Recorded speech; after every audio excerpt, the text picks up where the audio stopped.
నీ జనం కాదు మా బాలనాయకు పుట్టి సాయంత్రం పూట వాట్సాప్లో పెడితే 8,000 మంది వచ్చిన ఎండల మేము బస్సులు పెడితే బాలనాయక్ గారు 1,00,000 మంది గారు 2,00,000 మందితో మీటింగ్ పెడతాం.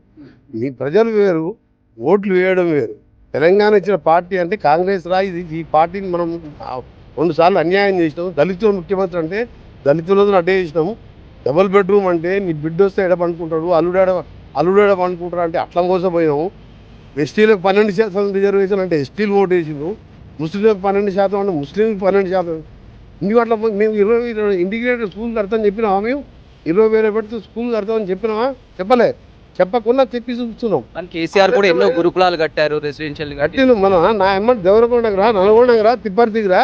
250 రూపాయలు 400 మంది 20 రూమ్లలో బాత్రూమ్ కోసం చెప్పులు పెట్టి లైన్ పెట్టి పిల్లల్ని చూస్తే ఏడుపు వస్తుంది.